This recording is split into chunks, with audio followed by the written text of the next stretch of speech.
En 22 jours, 24 Boeing 747 ont été loués.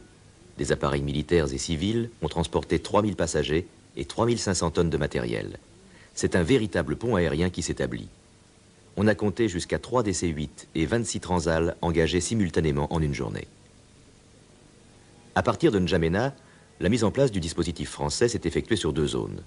D'une part à l'ouest, à Moussoro et Salal, d'autre part à l'est, à Biltine et Harada.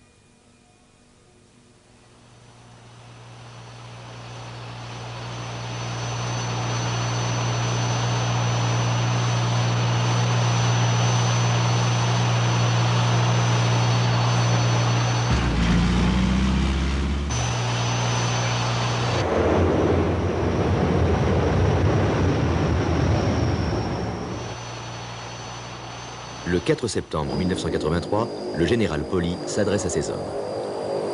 Nous sommes intervenus au Tchad à cause de l'invasion libyenne. Nous sommes venus ici, comme nos amis zaïrois, à l'appel du gouvernement tchadien, reconnu comme tel par les pays de l'Organisation de l'Unité africaine, pour retrouver la paix.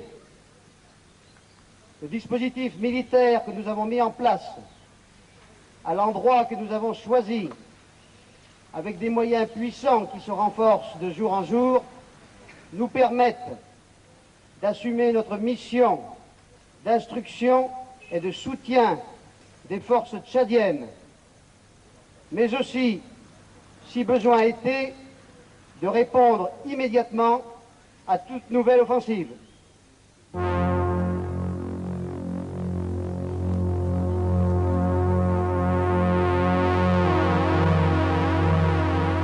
Salal, à 2 jours de piste au nord de N'Djamena.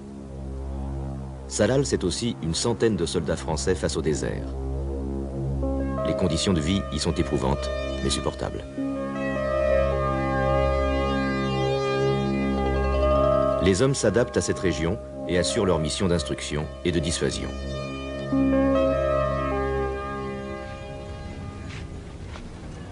Le but de la patrouille, c'est de vérifier l'état des puits, voir s'il y a de l'eau, et voir si autour, il y a des traces.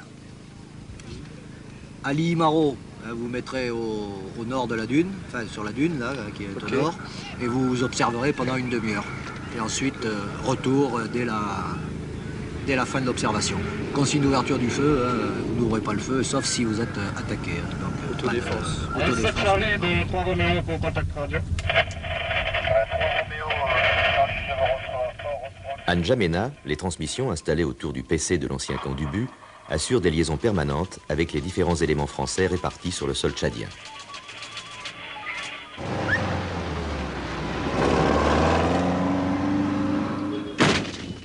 À 2 heures de piste, au nord, au champ de tir de Massaguet, le détachement opérationnel du 1er régiment parachutiste d'infanterie de marine procède à une séance d'instruction des combattants tchadiens sur le canon de 105 mm.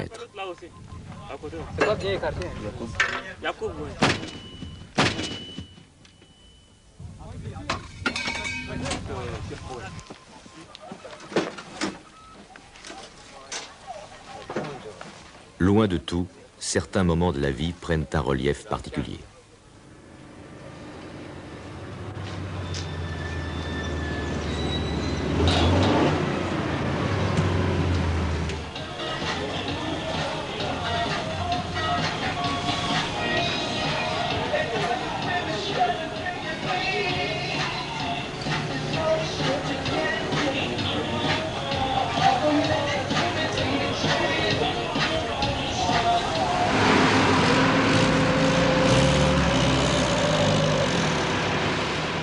Entre le camp et la base aérienne s'est installée l'aviation légère de l'armée de terre, avec ses gazelles armées de canons ou de missiles anti-chars Hoth. Elles seront rapidement mises en place à Biltine et Moussoro. «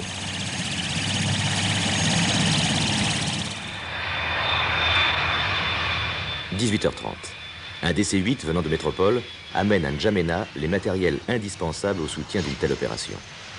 Sur la base, les recomplètements en carburant s'effectuent afin de pouvoir répondre à toute mission inopinée, tandis que la surveillance et la protection redoublent de vigilance à l'approche de la nuit.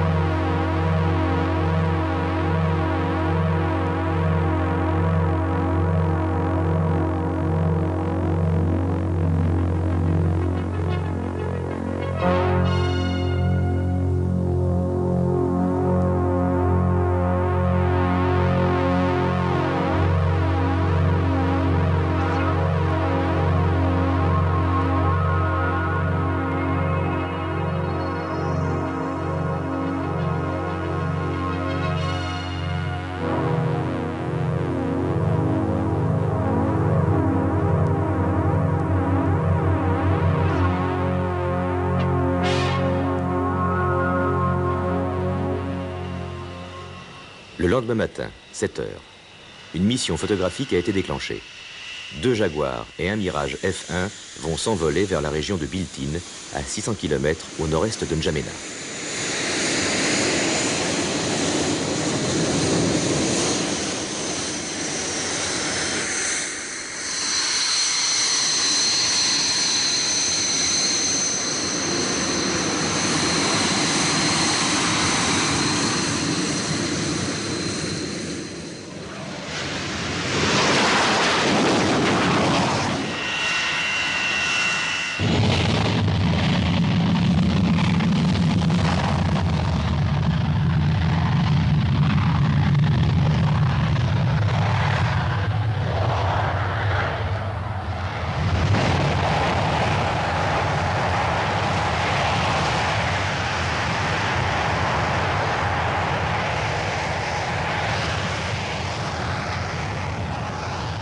Couverts par le Mirage F1, les 2 Jaguars effectueront leur mission à la limite de nos postes avancés.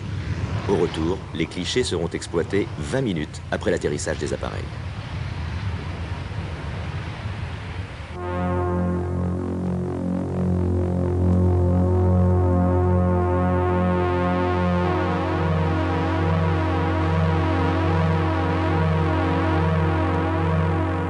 Une colonne du 1er régiment étranger de cavalerie fait mouvement vers Biltine.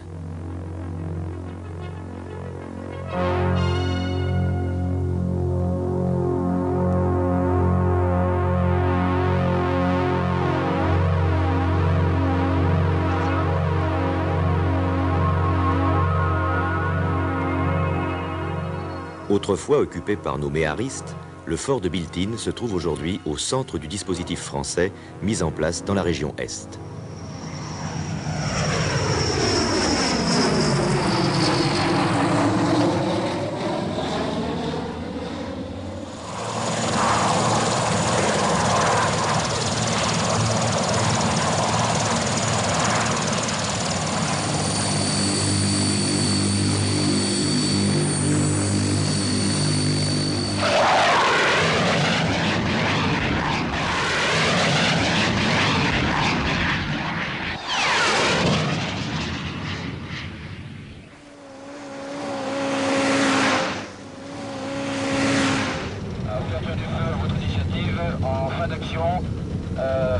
Esquive vers le nord, protégé par 52 face à l'ouest et recueilli par 51 au niveau de Alpha.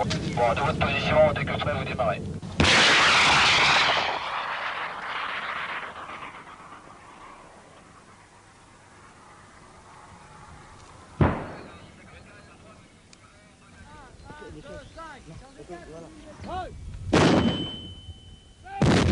Entre Biltine et Harada, nos unités s'entraînent au tir des Milan, canons de 105 mm et mortiers de 120 mm.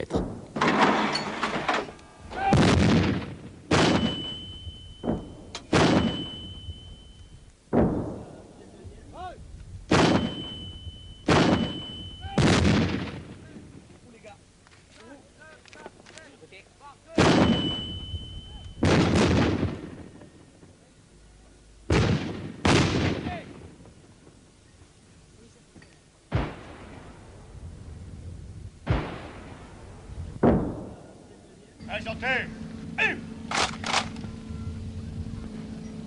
Envoyez. Dans les postes, les traditions demeurent. Les couleurs se font en présence des représentants de l'ensemble des formations.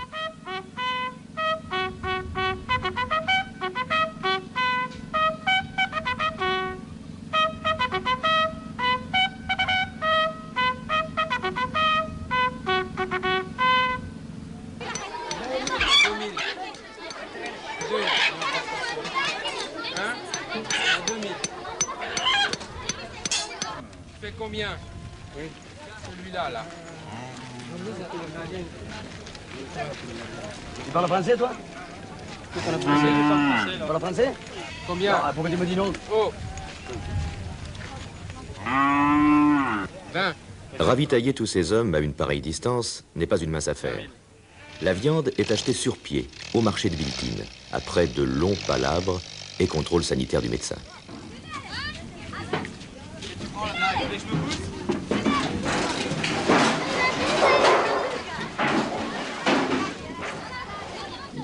Les puits sont les centres vitaux où se retrouvent tous les nomades. La population et les soldats français y puissent ensemble cette eau, indispensable à la vie.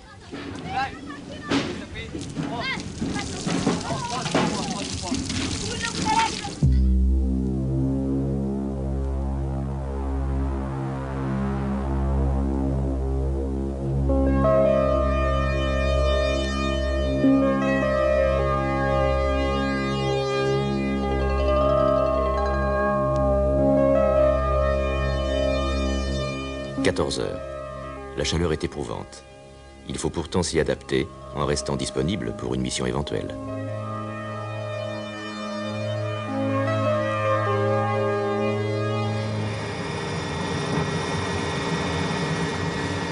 À 15h30 est parvenu un appel d'Arada, une évassane urgente. Un médecin et un infirmier du 8e RPIMA ont aussitôt quitté Biltine à bord d'un Puma.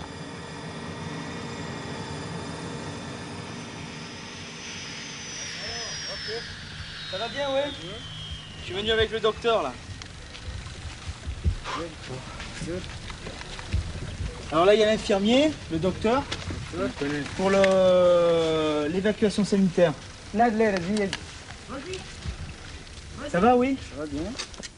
Il est tombé? Est-ce que c'est tombé? Je ne peux pas tomber. Tu ne veux pas tomber? Il y a une dislocation complète du genou. Moussa.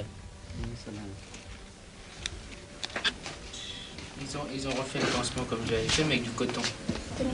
Qui c'est qui a mis du coton? Faut pas mettre du coton sur des plaies.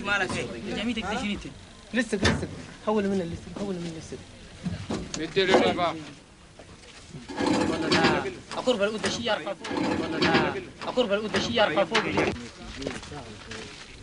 Gravement blessé à la jambe lors d'un accrochage avec un groupe de rebelles, un jeune combattant des Fant doit être évacué sur Biltine, puis vers N'Djamena, où il sera opéré dans quelques heures.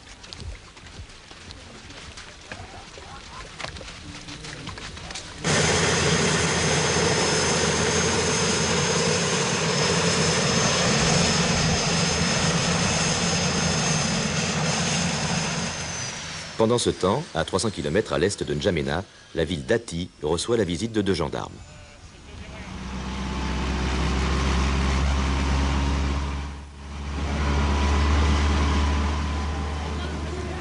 Le chef du détachement des militaires français et un représentant des autorités locales les accompagnent pour faciliter leur prise de contact.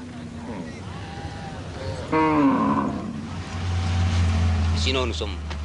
On a la paix. C'est calme. C'est calme, on voit la troupe française qui arrive, la population, elle est contente, ça nous intéresse beaucoup. Parce que pour nous, nous voulons la paix. C'est la paix qui nous intéresse pour reconstruire ce pays-là. La population, elle est très contente de vous voir arriver. Et, puisque nous, nous voulons la paix. Les armes ont craqué. C'est le moment de la paix maintenant.